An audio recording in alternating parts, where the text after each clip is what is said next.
Hello, welcome to California Battleground. This is your host, Rob Karinke. And what if I told you that a political earthquake had happened in California and nobody knew about it? Well, that is exactly what has happened with city politics in the Golden State over the last 5 years. And it is having some really profound impacts on not just our local politics, but our state politics, right? So let me rewind. In 2010, I was working on a lieutenant governor's campaign, statewide campaign, and I wanted to get Democratic mayors and council members to endorse our candidate. And I knew there were about 2,500 mayors and council members in the state.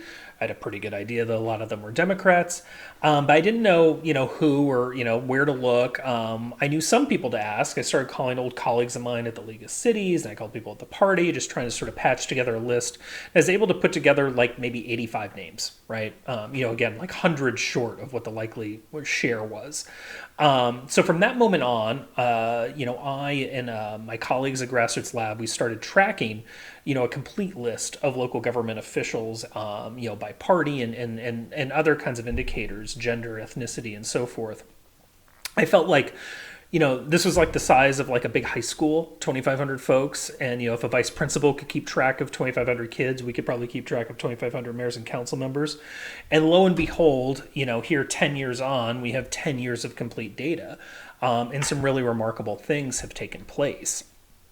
One thing that folks might be aware of, because there's been reporting on it over the years, is that for basically as long as anybody's known, Republicans had the majority of local government seats, right? This was true. Our data only goes back to 2010. We helped the LA Times do a story in 2013 about this. We figured that this is probably the way it's been more or less forever, right? Like a third of the cities in the state were founded in the 50s and 60s as suburban communities, kind of in the post-war boom. They were pretty conservative places.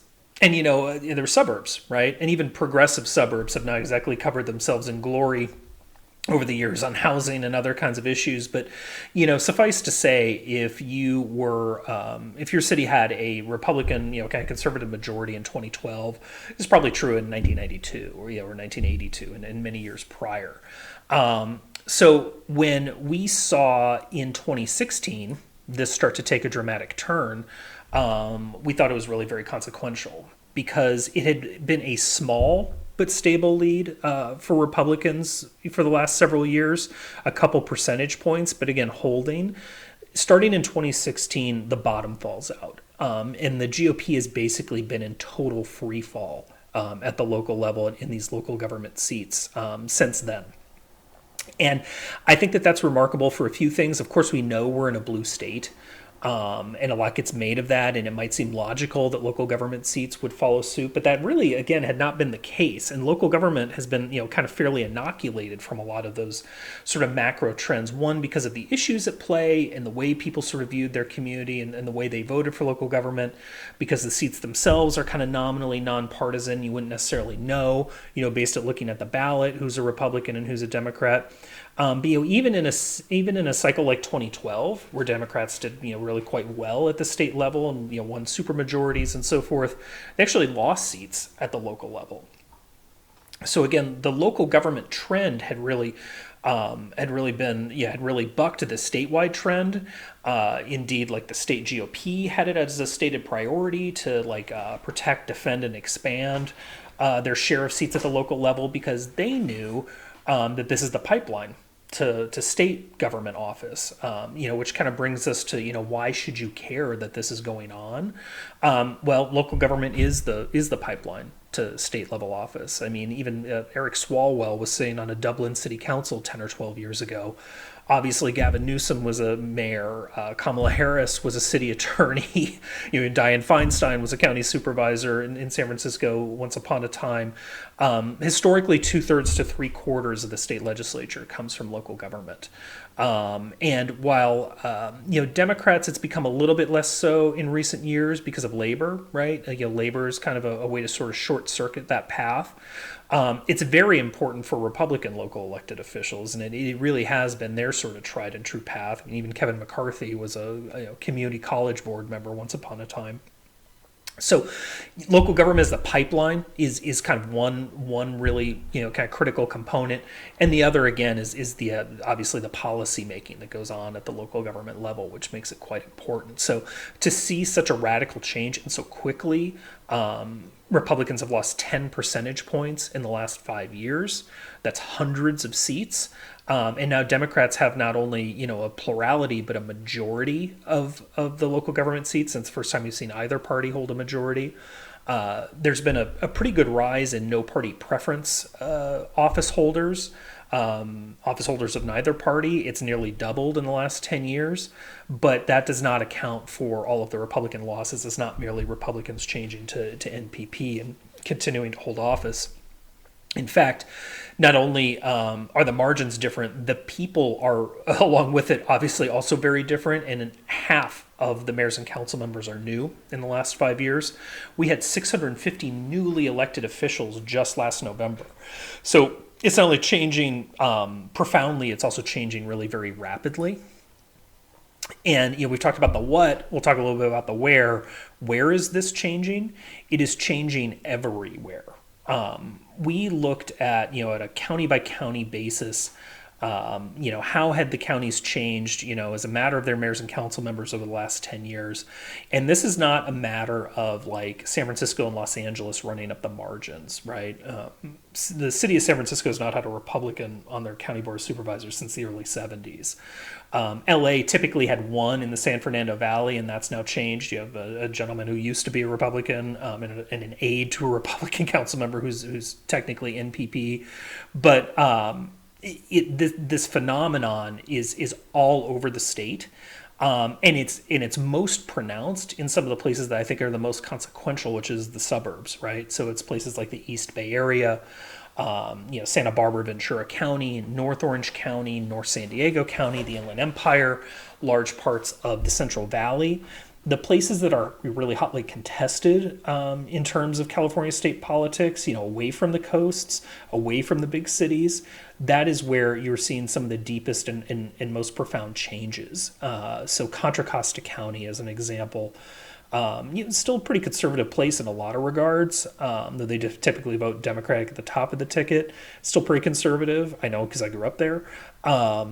They entered the decade with Republican majorities, and Democrats had less than half of the seats. Now they have almost 2/3. The Bay Area itself was about 2/3 Democrat and is now like 3/4 Democrat. Alameda County has stayed relatively flat, but which is to say Democrats hold 9 out of 10 seats today, very similar to what they had 10 years ago. The place that has been worse, where Republicans have been, faring the worst, is San Diego County, I would argue. This is a place that has been, kind of like an anchor of conservative California for decades. Pete Wilson was a mayor in San Diego before he was a senator or a governor. Republicans have been crushed in local government races in San Diego. Not only have they lost the city of San Diego, the county board has gone Democrat for the first time, I think maybe ever. And Republicans now hold, not much better than 2 and 5 local government seats across San Diego County, which is really remarkable. Orange County and the Inland Empire are bluer than they were 10 years ago, but they still have, Republicans still have majorities among the city council members there. Not the case in San Diego. Kern County is a bright spot for Republicans. In the Antelope Valley, bordering it, the northern parts of LA County, Santa Clarita, Lancaster, Palmdale, that's kind of like the Republican stronghold that's left. And it is veritably surrounded by blue everywhere at the local level now, with, large parts of the South San Joaquin Valley trending blue and a lot more Latino electeds getting elected, many or most of whom are Democrats. There are some areas north of Sacramento that are, maybe a little bit less blue, like Yolo County and Butte County, but they're not actually more red, truly. It's another sort of matter of no party preference office holders, displacing a few Democrats. Republicans are, fundamentally almost non-existent in Yolo County. In some of those other areas, there are not that many cities to begin with, and the margins haven't increased really that much in terms of raw numbers. So where's it happening? It's happening everywhere. And even more importantly, it's happening in the really important parts where, kind of the future is at stake, so to speak, with contested legislative races coming up. So that's the what and the where. I think what's, obviously what everyone wants to talk about probably is the why. Well, I think there's really kind of three things at play, and at the top of the list, you have to look at the calendar and when it starts to happen, and it's really difficult not to talk about Trump, right, or Trumpism, the Trump era, the sort of reaction to that, and I think it's not just a story of moderates, suburbanites rejecting Trumpism. I think that that's probably part of it, but I think you also have to look at all of the local organizing that has happened on the progressive side of the aisle and on the left side of the aisle around local government, right? Labor sure always was involved in local races, and 10 or 15 years ago, I mean, that was kind of, you had labor, and then maybe you had the realtors, and maybe you had like a couple one-off developers that were involved in local elections, but you didn't have a lot of like outside organized interest in who's holding local government seats, right? And if you were like a Democratic activist, you didn't really care either, right? If you were like a Democratic activist in 2005, you were interested in the Iraq War and healthcare fights and climate, but kind of federally and state focused kind of climate action. Now these are very localized kinds of issues, and progressive groups springing up in kind of the aftermath of Trump's election, groups like Indivisible and Run for Something. I mean, they crop up within weeks, before Trump's even inaugurated, within weeks of that election. The Bernie Sanders movement, with Our Revolution and the Democratic Socialists.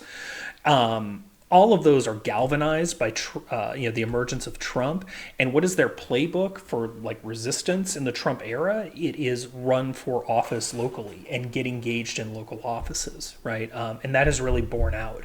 And I think there's other sort of left of center groups, like focused on women and focused on training, Latino candidates. All of those have seen a lot of success, and that's translated into gains.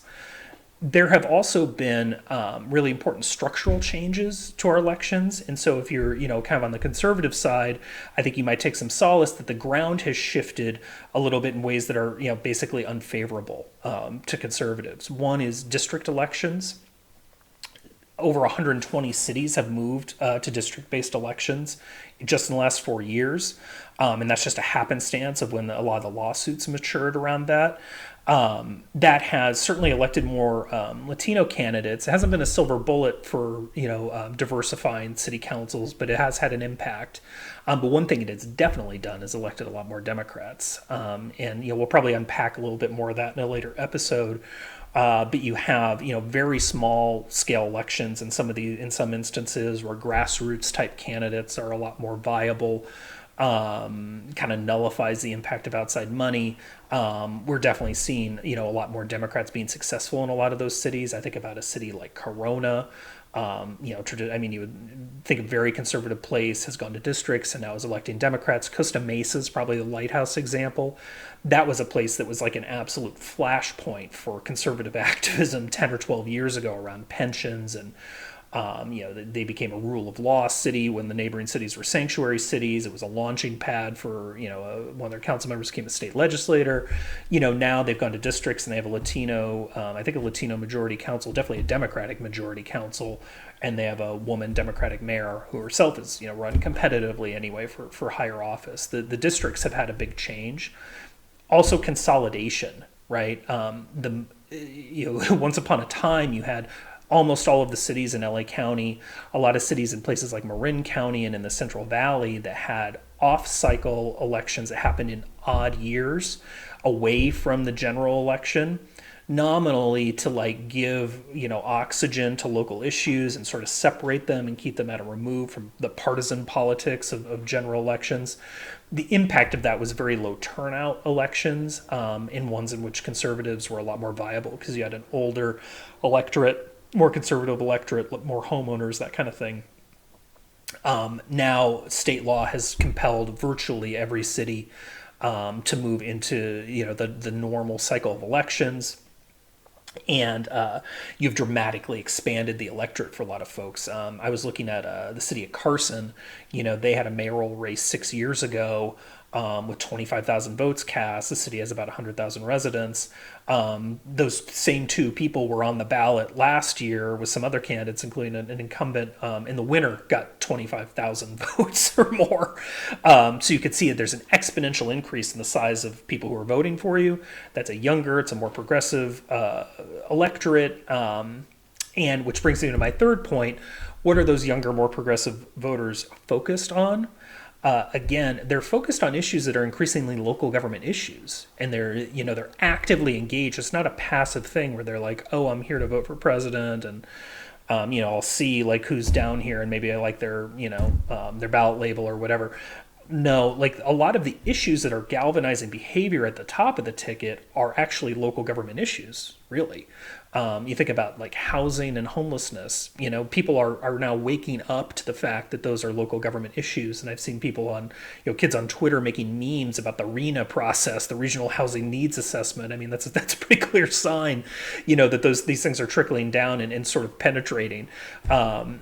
The civil rights movement around police reform, obviously is a very local issue. It plays out in state and federal politics, but you're seeing a lot of activism locally. People going not only to council meetings but to council members' homes. I mean, this is a very localized and visceral issue. It is a local government issue. Lesser issues like cannabis, right? What is the number one correlate to whether or not your city is permitting cannabis? It is the partisanship of that city council, right? It's the same thing for environmental issues, right? If your city is banning plastic bags, that is a Democratic majority council taking that action. There are a lot of cities that ban fracking. Many of them have no fracking, right? But they ban it anyway. And so while you had some kind of activist cities historically in the state, like your Berkeleys or West Hollywoods or Santa Monica's, God love them, they would do things like that, even going back to the 90s and in the early parts of the decade, but they're really kind of on an island there. Now it's very common, and it's also a tactic, right? Having cities compelling dozens or even hundreds of cities to take a uniform action is a tool in the toolbox of interests who want to see action in the state capitol, right? They're taking these fights into city halls, and it's going out into the provinces, so to speak. So it's a really fascinating change, to the whens and the wheres of the election, and the issues driving them, and the kinds of groups that are active. It really is a profound change. It has also led to really profound changes in who is represented in California local government. Women have far more seats now than they did 10 years ago. At the outset of the decade, barely 1 in 4 mayors and council members were women. Now they have nearly 40% of the seats, still well short of parity, but a really, really dramatic rise. And we participated in a report back in 2014 that showed that, at that time women were 29% of mayors and council members. They were basically the same number of county supervisors. The state legislature was like a little bit less than 30% women. The congressional delegation was a little bit less than 30% women. It was like this sort of straight line across. And, you draw a pretty straight line to the fact that not enough women were in local office in order to be viable and have constituency and sort of build cachet in order to run successfully for higher office. That's clearly changed, a lot. And like other things I mentioned, it changes a lot in the last 5 years, since 2016. Who are those women? They're overwhelmingly Democrats, like overwhelmingly by a margin of at least 3-1, if not more. Women, winning in the last few years, Democrat versus Republican. It's also been a big change for women of color. Almost half the African American officials that we're tracking are women. Latinas are about 40% of all Latino elected officials, and their numbers have doubled in the last few years. So again, very, very, very big changes from a gender standpoint, and the changes in ethnicity extend, not just to women but to men as well. And we have seen, increases for Asian Pacific Islander candidates and African American candidates. They started, both of them at like 3% and 4% of the whole, respectively, 10 years ago. Those numbers have roughly doubled on both fronts.